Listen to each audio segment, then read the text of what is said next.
Hello everyone. चलिए आज जानते हैं इस कहानी से कोलंबस को उसकी शोहरत कैसे मिली जब वो निकला था हिंदुस्तान ढूंढने और पहुंच गया अमेरिका। इटली के एक नगर जनेवा में एक जुलाहा और उसकी स्त्री कपड़ा बुनते और अपना पेट पालते थे। उनके घर में एक लड़का पैदा हुआ जिसका नाम उन्होंने क्रिस्टोफर कोलंबस रखा। बालक 6 साल का हुआ तो माँ बाप ने उसे स्कूल में पढ़ने के लिए बिठा दिया। जब बच्चा पढ़कर घर आता तो माता पिता उसे बुनाई का काम सिखाते थे। छोटा सा बच्चा इस काम में भी बड़ी रुचि लेता था, परंतु जब उसकी नन्ही नन्ही उंगलियां कपड़ा बुनने में लगी होती तब उसका मन भूगोल में पढ़ी हुई समुद्रों और विदेशों की बातों पर विचार करने में लगा होता। उसे इन बातों में बड़ी रुचि थी। छुट्टी का दिन आता तो कोलंबस समुद्र के किनारे पर जा खड़ा होता। समुद्र के नीचे निर्मल जल को देखता तो उसकी आंखों में ठंडक पड़ती। समुद्र की लहरों को उठते देखता तो उसका मन झूम जाता। समुद्र तल पर तैरते हुए जहाज़ देखता तो एक टक देखता रहता। जब कोई जहाज़ बंदरगाह में आकर ठहरता तो वह भागकर नाविकों के पास पहुंचता। वे उसे कहानियां सुनाते। दूर, बहुत दूर समुद्र पार एक हिंदुस्तान नामक देश है। वहाँ सोना है, हीरे हैं, वहाँ के लोग रेशमी कपड़े पहनते हैं। वह इन कहानियों को सुनता तो और दिल में कहता, क्या कभी ऐसा दिन भी आएगा जब मैं जहाज़ में बैठकर समुद्र पार जाऊंगा और नए नए देश देखूंगा। वह आंखें बंद कर लेता और मन के संसार में जहाज़ बनाता, उसमें सवार होता और दूर, बहुत दूर फैले हुए समुद्रों में घूमता, परियों के देश की सैर करता और प्रसन्न होता। यह था तो बच्चे का स्वप्न, परंतु जब वह बच्चा बड़ा हुआ तो उसने इस स्वप्न को सच्चा कर दिखाया। यही कोलंबस था जिसने समुद्र पार किया और अमेरिका महाद्वीप ढूंढ निकाला। कोलंबस बड़ा होता गया, समुद्र से उसका प्रेम बढ़ता गया। जब 14 वर्ष का हुआ तो उसे एक जहाज़ पर नौकरी मिल गई। उसकी प्रसन्नता की सीमा न रही। उसने अफ्रीका के देशों की सैर की, व्यापार किया, लड़ाइयों में भी भाग लिया। अब वो एक वीर और साहसी नाविक बन चुका था। समुद्र में रहने में ही उसे आनंद आता था। उन दिनों पुर्तगाल बहादुर नाविकों का घर था। पुर्तगाली समुद्र से डरते नहीं थे। वे लंबी लंबी यात्राएं किया करते थे। वे भारत का समुद्री मार्ग ढूंढना चाहते थे। कोलंबस ने जब ये देखा तो वो इटली छोड़ पुर्तगाल जा बसा। यहाँ आकर उसने विवाह किया और साथ ही कई समुद्री यात्राएं की। उसका अनुभव और ज्ञान बहुत बढ़ चुका था। कोलंबस को नया विचार सूझा। उसने सोचा कि पृथ्वी गोल है। नाविक पूरब में तो दूर तक हो आए हैं, परंतु भारत तक नहीं पहुँच सके। यदि पश्चिम जाएं तो संभव है कि भारत समीप ही हो। जितना वह इस बात पर विचार करता उतना उसका विस्तार होता जाता। जब उसे अपने विचार पर विश्वास हो गया तो उसने पुर्तगाल के बादशाह से सहायता मांगी। वो चाहता था कि बादशाह उसे जहाज़ दे, नाविक दे और धन दे, जिससे वह पश्चिमी समुद्र को पार करके भारत का मार्ग ढूंढ निकाले। परंतु पुर्तगाल के बादशाह ने उसकी बात पर तनिक भी ध्यान न दिया।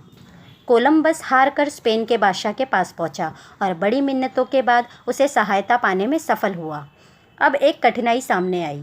इस जान जोखिम के काम में उसके साथ जाने को कोई मल्लाह तैयार न होता था।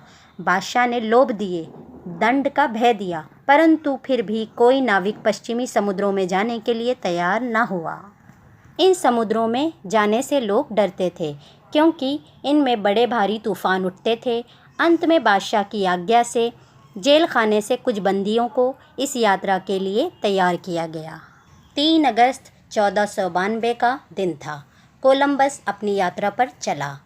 बंदरगाह पर सहस्त्रों लोग खड़े थे, परंतु किसी ने कोई जय घोष न किया और न किसी ने कोलंबस अमर रहे का नारा लगाया। नाविक अपने बंधुओं से गले मिलकर रो रहे थे। उन्हें जीवित लौटने की आशा न थी।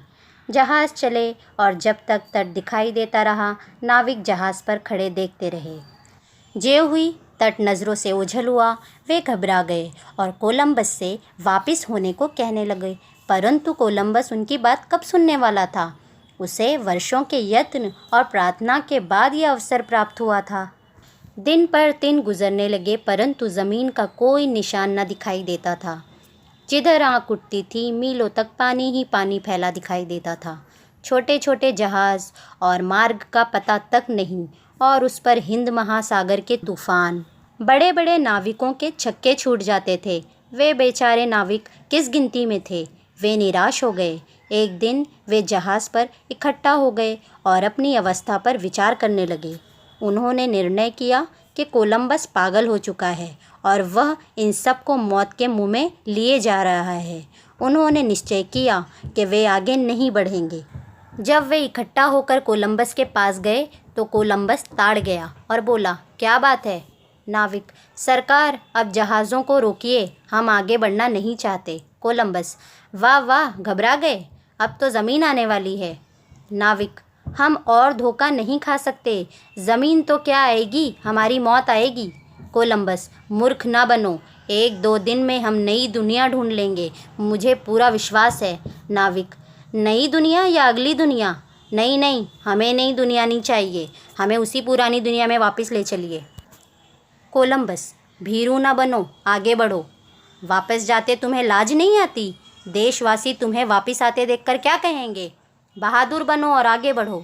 नाविक, नहीं, कदापि नहीं, हम आगे नहीं बढ़ेंगे। परंतु वाह रे कोलंबस, वह ज़रा भी नहीं घबराया, अपने साहस से ऊपर काबू पा ही लिया और इस प्रकार उन्हें और 3 दिन तक काम करने और आगे बढ़ने पर तैयार कर लिया।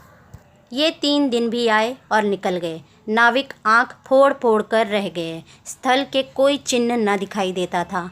नाविकों ने निश्चय किया कि कल प्रातः कोलंबस को उठाकर समुद्र में फेंक दिया जाए और जहाज़ों का मुंह स्पेन की ओर मोड़ लिया जाए। परंतु विधाता को कुछ और ही स्वीकार था। दिन चढ़ा तो नाविकों ने समुद्र जल पर एक लाठी तैरती हुई देखी। लकड़ी का एक तख्ता और लाल बेरों की एक झाड़ी भी तैरती हुई मिली। कुछ पक्षी भी आकाश में उड़ते नजर आए। उन्हें स्थल के समीप होने का विश्वास हो गया। कोलंबस ने नाविकों में घोषणा कर दी कि जो नाविक सबसे पहले स्थल देखेगा उसे बहुत सा इनाम दिया जाएगा। कोलंबस सारा दिन दूरबीन लिए खड़ा रहा। नाविक भी आंखें लगाए देखते रहे। कई बार आशा की झलक दिख पड़ती और मिट गई। दिन ढला और रात आई, पर ज़मीन न आई। वह बराबर आंखें लगाए खड़ा रहा।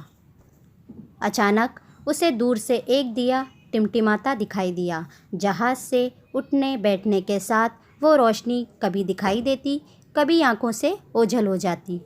कोलंबस ने अपने पास खड़े नाविक से कहा, पैड्रा, ज़रा देखना, तुम्हें भी रोशनी दिखाई देती है क्या? परंतु अब वह रोशनी ऐसी गुम हो गई कि फिर देखने में न आई। बहादुर कोलंबस का दिल भी डोलने लगा। सोचने लगा कि क्या ये सारा परिश्रम बेकार जाएगा। आधी रात गुजर गई। वह उसी उधेड़बुन में था। उसे नींद कहाँ। 2 बजे 7 के जहाज़ से बंदूक चलने की आवाज़ आई। सब चौंक पड़े। यह शब्द ज़मीन दिखाई देने की सूचना थी। नाविक प्रसन्नता के मारे पागल हो उठे। पौ फटी। सामने कुछ दूरी पर हरी भरी ज़मीन नजर आई। नाविक ज़मीन ज़मीन पुकार उठे। वे प्रसन्न होकर नाचने लगे, राष्ट्रगान और विजय के गीत गाने लगे। 70 दिन समुद्र में रहने के बाद उनको ज़मीन देखने को मिली थी। यह शुक्रवार 12 अक्टूबर 1492 का शुभ दिन था। इस प्रकार उस बहादुर साहसी कोलंबस ने अपने बचपन के स्वप्न को सच्चा कर दिखाया। सच है, जो ढूंढता है वही पाता है। कोलंबस का विचार था कि वह हिंदुस्तान के समीप पहुंच गया है, परंतु हिंदुस्तान तो अभी बहुत दूर था।